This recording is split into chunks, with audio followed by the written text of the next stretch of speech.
Man, it's so good to have Young Justice back. I'm enjoying so much of what the show is doing with characters, action scenes, and of course, for a Greg Weisman show, juggling dozens of awesome possibilities. And so, you know what? We're having some fun here. Before Young Justice comes back, I'm going to make 5 predictions slash, proposals for what we could see after the hiatus is over. And all of them excite me. So, here we go. Starting with number 1 and going up to number 5, let's begin.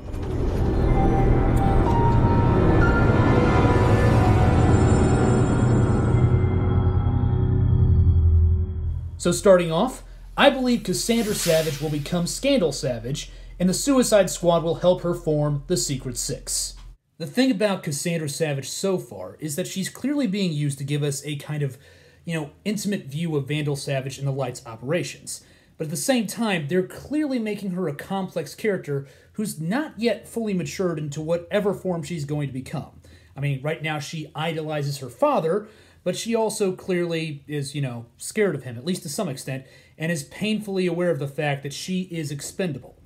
Now, the reason I'm feeling she'll probably become Scandal is, number 1, that character does have a successful run in the comics, and number 2, it would actually kind of be interesting to see not just the Suicide Squad as kind of the quote-unquote good bad guys, but maybe an entire third faction that is maybe more about trying to take care of itself and look out for, the most pragmatic viewpoint.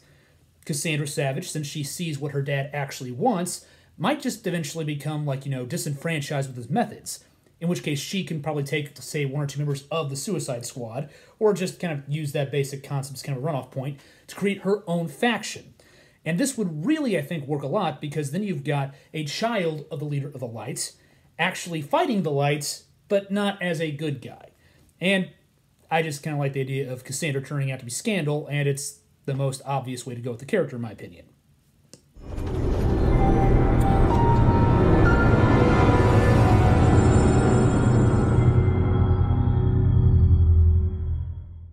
Next up, in some way or form, some of these new young heroes are going to have episodes dedicated just to their own stories. For one thing, our new version of the team already includes 2 characters who already have a history for having a romantic connection, Tracy 13 and Blue Beetle. I'm betting some money that there's at least going to be some romance action on that team. Maybe it's Static Shock and Wonder Girl, maybe it's Blue Beetle and Tracy 13. Something's going to happen there. Maybe even something for you guys who want to see, say, Blue Beetle and Impulse. Whatever. Something's going to happen there. But the more interesting thing to me is the other possibility centered on, say, Tim's team or on the return of, Eduardo Dorado. Because for one thing, he's back and everybody loves the Runaways, so I know we're going to have some fun there. At least it looks like one episode where they're going to visit Apocalypse, which should be baller. And for another thing, we've got the Batman family, which offers 2 interesting ideas for me. Number 1 is Tim getting to meet that mysterious red-hooded ninja from that one episode, a.k.a. Jason Todd. And the other is that we've got Orphan on the show. Cassandra Cain, and we've got Lady Shiva. And Shiva's actually been developed, so I'm going 50-50 that there's a decent chance that we're going to see Cassandra Cain versus her mom. And that will be so much fun.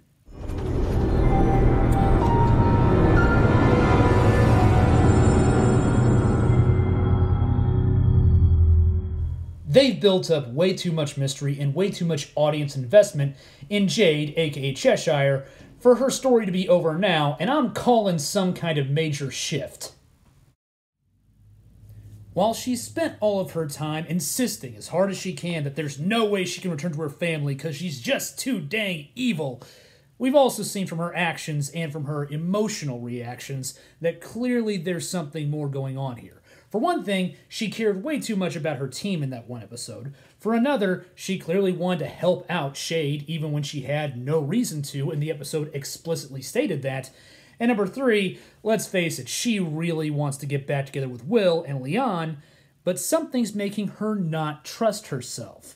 Now, this is a show that already has several different brainwashing stories, so I'm calling something out here has made her feel that it's unsafe for her to be around her family. She doesn't want to hurt her loved ones. So either someone's programmed her or something like that, or someone's just outright threatened her family, or who knows, maybe it turns out that, I don't know, she was programmed to fall in love with, Roy, aka Will, and then found out that, she was programmed to do so, so now she genuinely loves him, but she doesn't want to come back. There's gonna be something going on here. They love the taste of your tears too much to not do something fun. I mean, come on, that single tear going down her face, oh man, I just know that I heard 1,000 screams on Tumblr, and it was beautiful. And plus, I've got a sneaky theory they may actually attach her to Tara's story later on. I'll get back to you on that.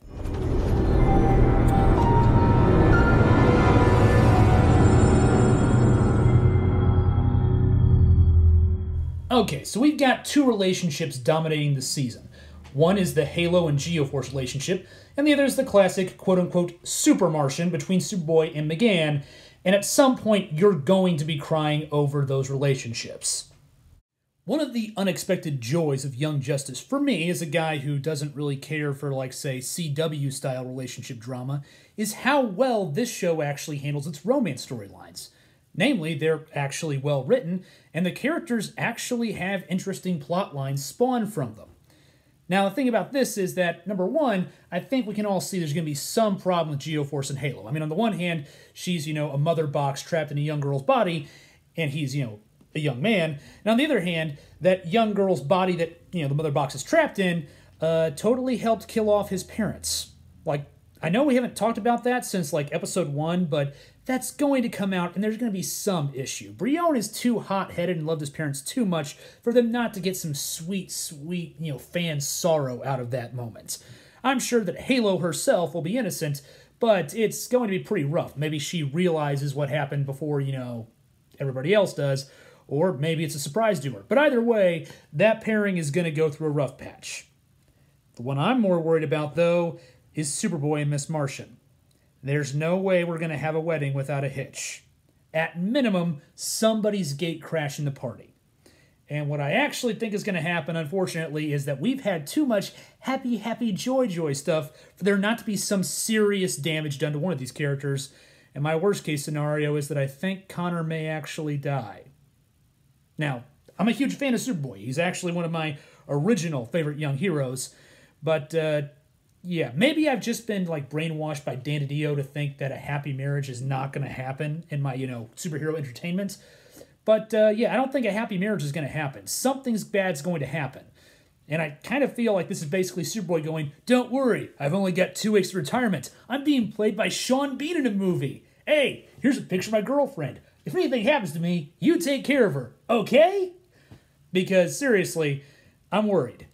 Also, let's face it, if we get a fallout there, angry Miss Martian would be just awe-inspiring to see.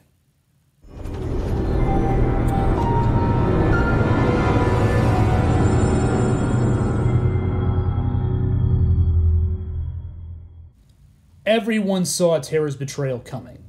So there's no way it's going to play out like it did in the Judas contract, and if anything, it'll probably be a lot more nuts. I mean, this show's very first season led off with a season-long mole hunt where they managed to actually surprise everybody by A, giving 4 of the team members a reason to be the mole before revealing that none of them were, and then B, making Red Arrow the mole and blowing all of our tiny little minds.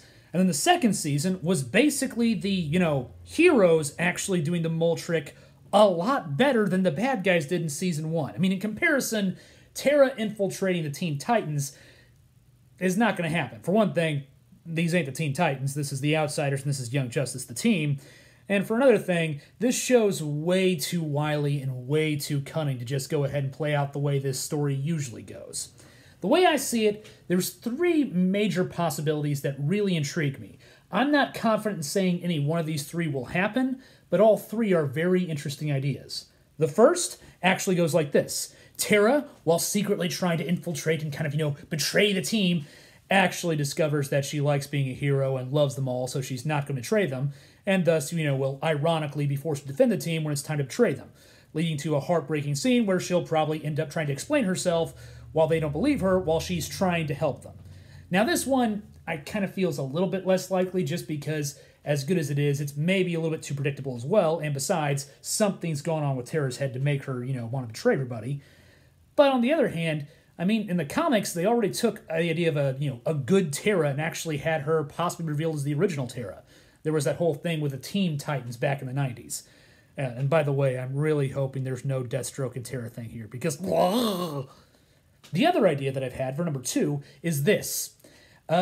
Somebody's going to blow her cover early, and the fallout will be the story. Now, here's where I have that idea for Cheshire coming in here. Cheshire clearly doesn't trust herself and clearly is aware of something that could make her a threat to her family. Now, if my theory goes that she's aware of some kind of brainwashing possibility and that's why she's scared of being around her family, maybe she discovers that, lo and behold, Terra's been brainwashed. And that means her sister's in danger. Nobody hurts her sister. So she, attacks Terra. Now we've got an interesting situation. If she does this, then, whoa, what do the heroes do? I mean, they're probably going to defend Terra, right? But they kind of have a reason to trust Cheshire. So we've got a whole, possibly, old team versus young outsiders thing, where, Geoforce is trying to attack his own, teachers and mentors. That could be really baller. And it couldn't just be Cheshire as well. It could actually be several people. I mean, it could be, let's say, Will Harper, Red Arrow. Let's say he figures out something's up and he goes after her.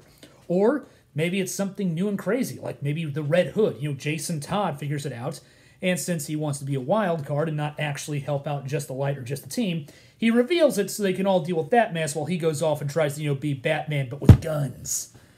And third option, what if, let's say, the outsiders know that Terra's infiltrating them? Now, I don't mean the young guys. I don't mean Geoforce and Halo and, Forager. I'm talking about Nightwing, Artemis, and maybe Superboy. I mean, the whole point of that whole The Darkness Alliance we've got going on, where it turns out that the heroes have made their own version of the light to kind of, control 6 different teams. I'm thinking if that's the case, if you've got that going on, maybe they saw this coming. Maybe they know she's infiltrating them, and maybe they're going to try and use her for their own ends, and then it will blow up in their face. I mean, we could still have the young outsiders trying to defend Terra against the older outsiders when they reveal their subterfuge.